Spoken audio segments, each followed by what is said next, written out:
இங்க இன்டர்வியூ எங்க நடக்குது? அதான் அங்க உள்ள.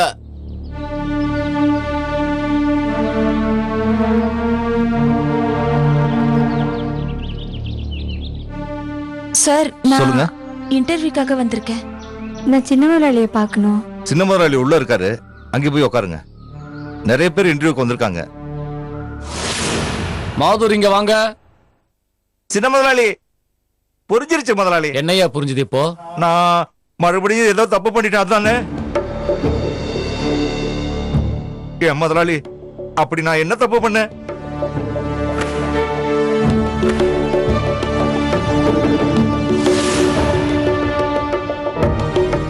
மரம் மண்டையா நீ? ஏயா மண்டையில உனக்கு முடிதா இல்ல நினைச்சேன், மூளை கூட இல்லாம இருப்பியா நீ? ஏயா உயிரை வாங்குற? எவ்வளவு சொன்னாலும் தெரியாத உனக்கு? என்னையா பண்ணிருக்க நீ? எவ்வளவு சொன்னாலும் அதே பண்ணிருக்க. இதோ பாரு, நம்ம ஸ்கூலே புதுசா மாறணும்னு சொல்றேன். இந்த பழைய மூஞ்சில எனக்கு பார்க்கவே பிடிக்கல. பழசா இருக்கிற நம்ம ஸ்கூலை புதுசா மாத்துறதுக்கு ஒரு அழகான இளமையான ஒரு பூ வேணுயா. நான் சொல்றது புரியுதா? புரியுதா இல்லையா? புரிஞ்சிருச்சு முதலாளி, புரிஞ்சிருச்சு. 100% கரெக்ட். அதனாலதான் நான் இப்ப என்ன பண்ண தெரியுமா? இந்த ஃபைல்ல எல்லாருடைய போட்டோவையும் நான் வச்சிருக்கேன். இதோ இத பாருங்க, இது காயத்ரி தேவி. வயசு என்ன சொல்லு? முதலாளி 30 வயசு. பார்க்க அம்சமா இருக்கு. எவ்வளவு சொன்னாலும் அறிவே வராதே உனக்கு. அம்சமா இருந்தா அவளை கோயில வச்சு பூஜை பண்ணி கும்பிடு. கோயிலுக்கு போய் பூஜை பண்ணி கும்பிட வேண்டிய வயசுல அவங்க எப்படி இங்க வந்து ஸ்கூல்ல பசங்களுக்கு பாடம் நடத்தினா அது எப்படியா இருக்கும்? புரிஞ்சிக்கவே மாட்டேங்கிறியா? கொடியாத. நானே இந்த பள்ளிக்கூடத்துக்கு வர வேண்டிய புது பூ என்னன்னு பாத்துடுறேன். உன்னை நம்பி பிரயோஜனமே இல்ல. இங்கே பார்.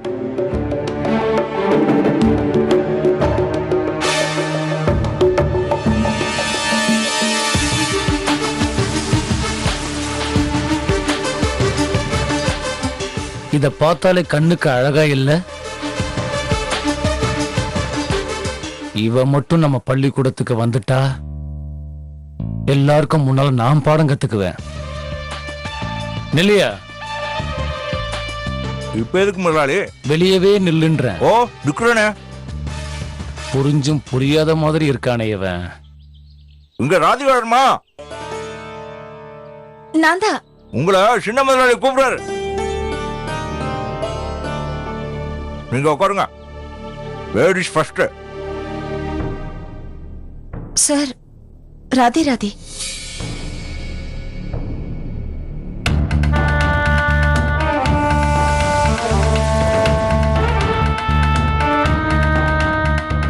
சார், ராதே ராதே. வாங்க வாங்க, ப்ளீஸ் உட்காருங்க.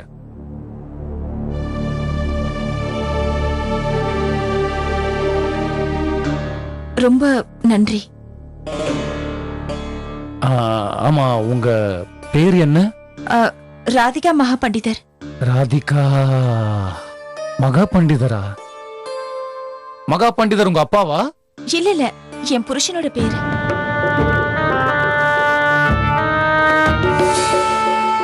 உங்களை பார்த்தா கல்யாணம் ஆனவங்க சொன்னா என்னால நம்பவே முடியல. முதல்ல கூட நீங்க நெத்தியில வச்சிருக்கிற குங்குமத்தை பார்த்தேன், ஆனா என்னால நம்ப முடியல. ரொம்ப நல்லா மெயின்டைன் பண்றீங்க உங்க உடம்ப. அது சரி, உங்க புருஷன் என்ன வேலை பார்த்துக்கிட்டு இருக்காரு? அது வந்து அவர் டெல்லியோட மகா பண்டிதர். டெல்லியிலயா? அப்ப நீங்க ஆக்ரால என்ன பண்றீங்க?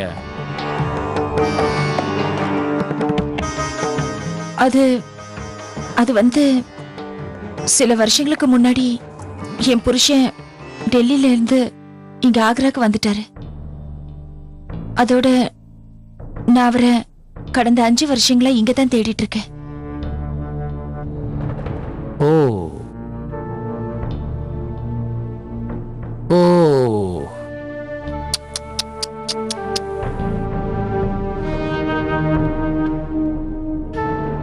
அப்படியா? அப்போ நீங்க குடும்பத்தை நடத்துறதுக்காக வேலை தேடுறீங்க.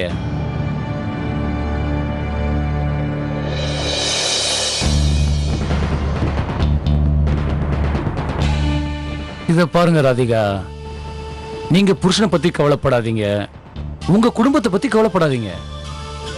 உங்களை பாத்துக்கிறதுக்கு இனிமே நான் இருக்கேன். அது நான் நான் சங்கீதத்தை கோவில்ல பஜன் பாடும்போது கத்துக்கிட்டேன். என்கிட்ட எந்த டிகிரியும் இல்ல. கடவுள் மேல சத்தியமா சொல்றேன் ராதிகா, உங்களை பார்த்தா சாட்சாத் அந்த சரஸ்வதி தேவி மாதிரியே இருக்கீங்க. இதுக்கு மேல என்ன டிகிரி எல்லாம்? உங்க முகத்தை பார்க்கும்போது, உங்க கண்ணுல, உங்க பேச்சுல, உங்க எல்லாத்துலயுமே நான் என்ன சொல்றேன்னா, நீங்க விடுற ஒவ்வொரு மூச்சிலும் சங்கீதம் கலந்துல வருது. நான் எந்த கிளாஸ் குழந்தைங்களுக்கு சங்கீதம் கத்துக் கொடுக்கணும்? இங்க பாருங்க ராதிகா, நான் என்ன சொல்றேன், நீங்க ஏன் குழந்தைங்களுக்கு எல்லாம் சங்கீதம் கத்து கொடுத்து கஷ்டப்படணும்? இப்ப நான் என்ன சொல்றேன் தெரியுமா, உங்க கலைக்கு இங்க மதிப்பு இருக்கு. நீங்க கஷ்டப்பட வேண்டிய அவசியமே இல்ல. நீங்க கத்து கொடுக்கணும், ஏன் கூட வாங்க. இப்பவே நாம பக்கத்துல இருக்கிற என்னோட கெஸ்ட் ஹவுஸுக்கு போவோம். அங்க போய் நீங்க எனக்கு பாடம் கத்து கொடுங்க. நீங்க என்ன சொல்ல வரீங்க?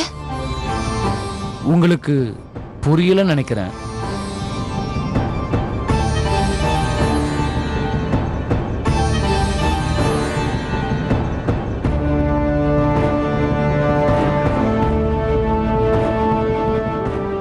என்ன ராதிகா, நீங்க இவ்வளவு அழகா இருக்கீங்க.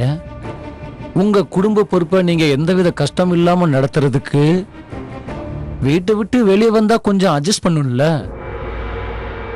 தேவையில்லாத எந்த கேள்வியையும் நான் கேட்க மாட்டேன். இப்போவாவது புரியுதா? உங்க வீட்டு கஷ்டத்தை எல்லாத்தையும் நான் தீர்த்து வைக்கிறேன். அது மட்டும் இல்ல, இவ்வளவு அழகா இருக்க நீங்க ஏன் இவ்வளவு கஷ்டப்படணும்? பணம் என்னங்க பெரிய பணம்? எத்தனையோ வருஷமா என்கிட்ட எவ்வளவோ பணம் இருக்கு. பணம் மட்டும் இருந்து என்ன பண்றது சொல்லுங்க? ஆமா, நான் இப்ப என்ன சொல்றேன்னு உங்களுக்கு புரியுது இல்ல? சார், நீங்க எந்த அர்த்தத்துல பேசுறீங்கன்னு நான் நல்லா புரிஞ்சுக்கிட்டேன். அப்படி போடுங்க. உங்களை மாதிரி எல்லா பொண்ணுங்களும் சீக்கிரமா புரிஞ்சுட்டா நான் எவ்வளவு சந்தோஷப்படுவேன். உங்களை பார்க்கும் போதே நீங்க புத்திசாலினா புரிஞ்சுக்கிட்டேன். என்ன சொல்லுவாங்க இங்கிலீஷ்ல? ரொம்ப பிராக்டிக்கல். சோ என்ன முடிவு பண்ணிருக்கீங்க ராதிகா நீங்க?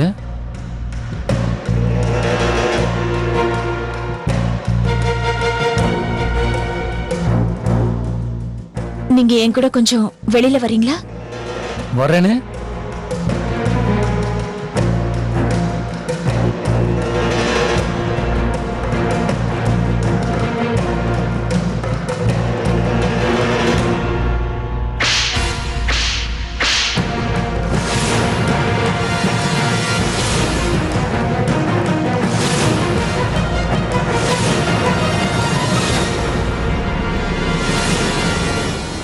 இதுதான் என்னோட பதில். புரிஞ்சுதா சார்?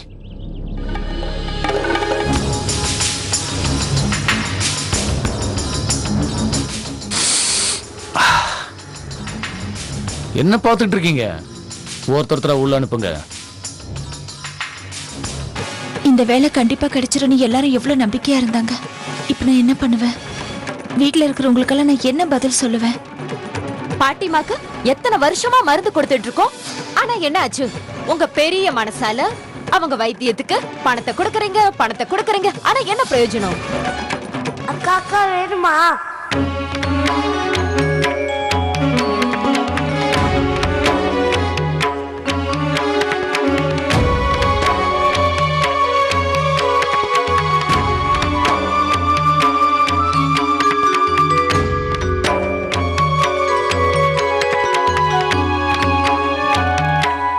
இது என்னோட கார்டு, வச்சுக்கோங்க.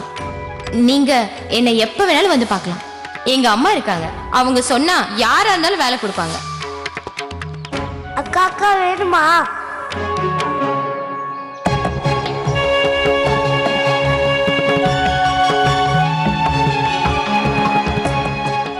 கண்ணா, எப்பெல்லாம் நான் கஷ்டத்துல இருக்கேனோ அப்பெல்லாம் நான் அந்த கஷ்டத்துல இருந்து வெளியில வர்றதுக்கு எனக்கு ஒரு வழியை நீங்க காட்டுவீங்க.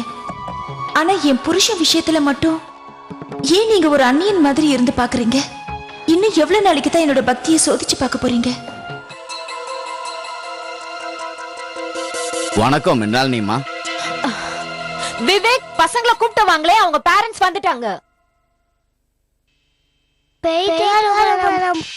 பிரியா படிக்கிறதுக்கு எவ்வளவு சந்தோஷம் பாத்தீங்களா? உங்க அம்மா அப்பா ரொம்ப கொடுத்து வச்சவங்க. பின்ன எவ்வளவு நல்ல டீச்சர் உங்களுக்கு கிடைச்சிருக்காரு. உங்ககிட்ட எதையாவது கேக்குறாரா பாத்தீங்களா? மிருணாளினி, ஏன் இப்ப குழந்தைங்களுக்கு முன்னால ஆரம்பிக்கிற? போயிட்டு வாங்க பசங்களா, ஹோம்வொர்க்லாம் மறந்துட கூடாது என்ன? பாய் பாய் பாய் பாய். நாங்க போயிட்டு வரோம் ஐயா, போயிட்டு வரோம். நாங்க வரோம். ரொம்ப நன்றிங்க ஐயா.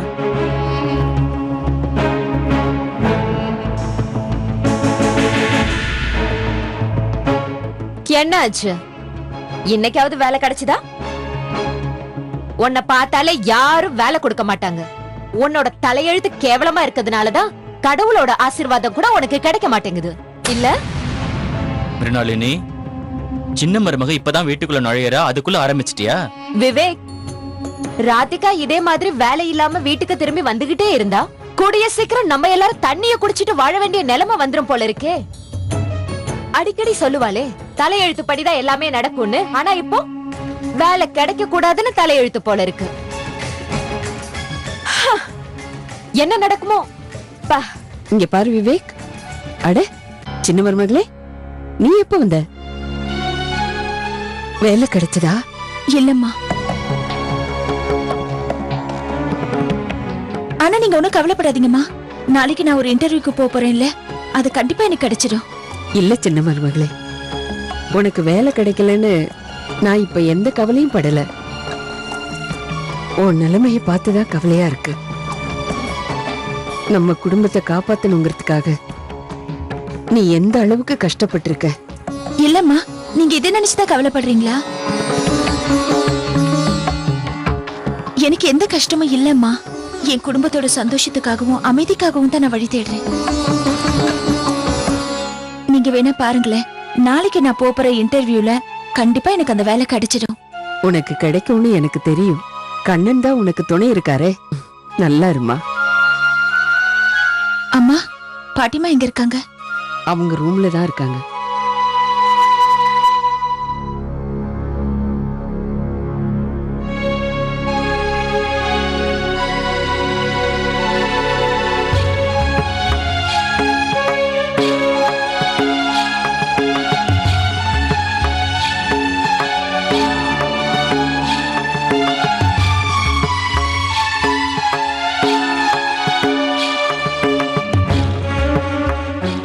என்ன விஷயம்மா?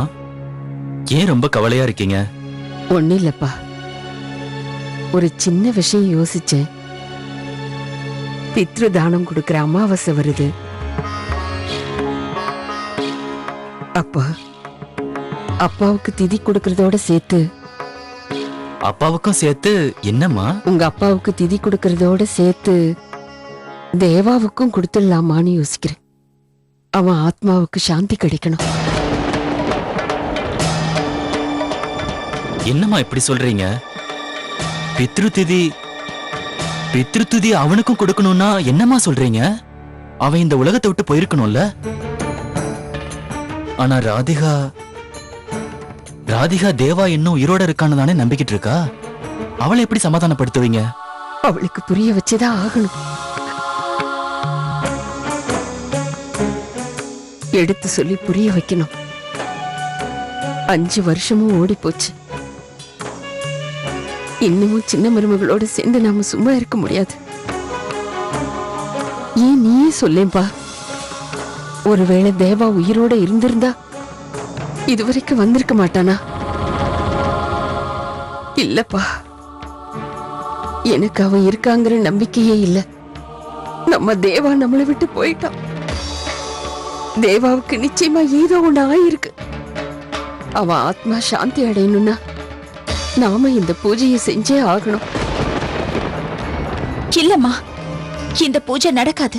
இந்த பூஜை நடக்கிறதுக்கு நான் விட மாட்டேன். அம்மா, எனக்கு புரியாம இல்ல. நீங்க அவரை நினைச்சு எவ்வளவு வேதனைப்படுறீங்க. நான் வேதனைப்படுற மாதிரி. ஆனா தயவு செஞ்சு நீங்க என்ன நம்புங்கம்மா. அவர் இறந்துடல, உயிரோட தான் இருக்காரு. இங்க பாரு, நான் சொல்றத கேளு சின்ன மருமகளே. நீ நான் சொல்றத கேக்குற நல்ல பொண்ணு தானே? உண்மையை ஏத்துக்க மறுத்தா என்னமா அர்த்தம்? 5 வருஷம் எப்பவோ முடிச்சு போச்சே. உங்க எல்லாருக்கும் என்னோட வேதனை ஏமா புரிய மாட்டேங்குது? எத்தனை வருஷம் தான் நானும் அதை மறைச்சுக்கிட்டே வாழறது? இன்னும் கொஞ்சம் காத்துருங்கம்மா. நம்ம இவ்ளோ நாள் பட்ட இந்த வேதனை எல்லாம் நீங்க வேணா பாருங்க, சீக்கிரமே இதெல்லாம் நம்மளை விட்டு மறைஞ்சு போயிட போதுமா. நாளைக்கு நான் எந்த இன்டர்வியூக்காக போறேனோ எனக்கு நம்பிக்கை இருக்குமா. கண்டிப்பா எனக்கு அந்த வேலை கிடைச்சிடும். அதுக்கப்புறம் பாருங்க, நாம தொலைச்ச சந்தோஷம் நமக்கு திரும்ப கிடைச்சிடும். அப்புறம் அவர் திரும்ப வரும்போது நம்ம முகத்தில் இருக்கிற சந்தோஷத்தை பார்த்து சந்தோஷப்படுவாரு.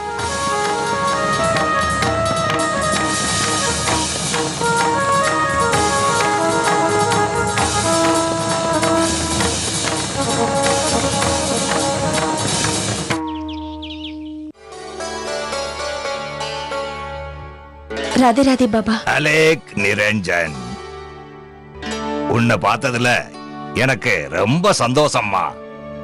இன்னைக்கு சுக்லபக்ஷம் பஞ்சமி. நான் தேவிய பாக்குறது மாதிரி இப்ப நான் உன்னை பார்த்திருக்கேன். போற காரியம் நல்லபடியா நடக்கும்னு எனக்கு தோணுது. என்ன பொறுத்த வரைக்கும், உன்னை பொறுத்த வரைக்கும் இது நல்ல சகுனம். பாபா, என்ன ஆசீர்வாதம் பண்ணுங்க. நான் எந்த வேலைய போறேனோ அது வெற்றி அடையணும்னு. இன்னைக்கு உன்னோட நாள் தாமா. நீ நினைச்ச காரியம் நிச்சயமா நடைபெறும். அது மட்டுமல்ல, நீ நினைக்காத காரியம் கூட நல்லபடியா நடக்குமா. உன்னோட நிகழ்காலமும் சரி, உன்னோட எதிர்காலமும் சரி, இன்னைய நாள்ல இருந்து புது பாதையில போகுமா. போ. இந்த பாபாவோட ஆசீர்வாதம் என்னைக்கும் உனக்கு இருக்கு. நன்றி பாபா, நான் கிளம்புறேன். என்றைக்கும் தீர்க்க சுமங்கலியா இரு. ரொம்ப சந்தோஷம், ரொம்ப சந்தோஷம். ரொம்ப நாள் கழிச்சு வந்திருக்கீங்க போல இருக்கு. நம்ம கிட்ட வாங்குற மாதிரி இருக்குமா? புரியுது புரியுது. எல்லாரும் பொருள் விக்கிறாங்க, ஆனா சுத்தமா இருக்காது. அத புரிஞ்சுக்க எல்லாம் புரியுது. ஆனா எனக்கு புதுசா வேணும்னு கேட்டனே, அது எங்க இருக்கு? அட கொஞ்சம் வெயிட் பண்ணுங்க ஐயா. புது பொருள் வந்துகிட்டே இருக்கு. நீங்க கொடுத்து வச்சவரு கிட்டே இருங்க. பாக்குறேன் பாக்குறேன். இதோ லாரியே வந்துருச்சு. நான் சொல்றது புரியுதா? இப்ப புரியுது. வரலாம் வா, வரலாம் வா. அட வானா வா. போதும் போதும், நிறுத்து நிறுத்து. இதோ நீங்க கேட்ட புது பொருள். அட மாப்பிள்ள கூட வந்துட்டாரு போல இருக்கு. டேய் முன்னா, மாப்பிள்ள தம்பி எங்க? மாப்பிள்ள தம்பி மேல இருக்காரு. மேலையா? ஆமா மேலதான் இருக்காரு.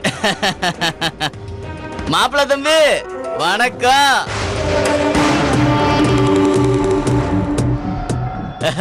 அகர்வால் வந்திருக்காரு பாருங்க. வணக்கம் சொல்லுங்க. வணக்கம் வணக்கம் தம்பி. மாப்பிள்ள தம்பி, அகர்வால் நம்ம கிட்ட பொருள் வாங்க தான் வந்திருக்காரு. ஆனா புது பொருள் வேணும்னு சொன்னல. அட புதுசுதான் வந்திருக்குன்னு சொன்னல. வாங்க வாங்க. ஏலத்தை ஆரம்பிங்கப்பா, ஆரம்பிங்க. 5 லட்சம். 5 லட்சமா? மாப்பிள்ள தம்பி காதுல விழுந்துட போது. பொண்ணு மாதிரி பொருள் இருக்கும், புரியுதா? அட நீங்க கேளுங்கப்பா, நீங்க கேளுங்க. 7 லட்சம். 7 லட்சம் ஒரு தரம். பாத்தீங்களா? கேளுங்க அகர்வால், கேளுங்க. 12 லட்சம். 20 லட்சம். பாருங்க, நல்லா கேளுங்க அகர்வால். 24 லட்சம். அட அப்படி கேளுங்க. 24 லட்சம். 2 தடவை 24 லட்சம். 3 தடவை 24 லட்சம். இப்ப பொருள் உங்களுக்கு தான். இப்ப அவங்களுக்கு எல்லாம் வேலை இல்ல. அப்பா கிளம்புங்கப்பா, கிளம்புங்க. கொண்டு வாப்பா மூட்டைய.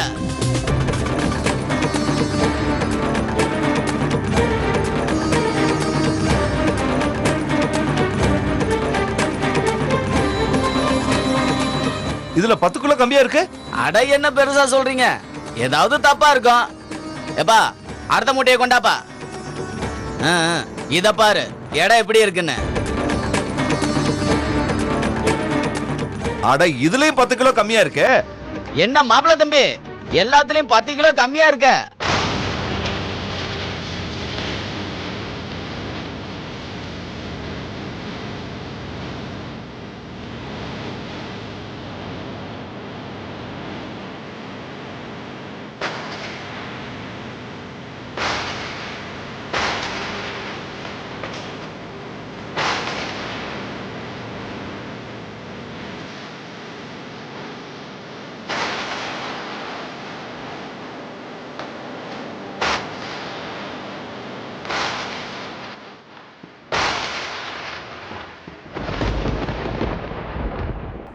நான்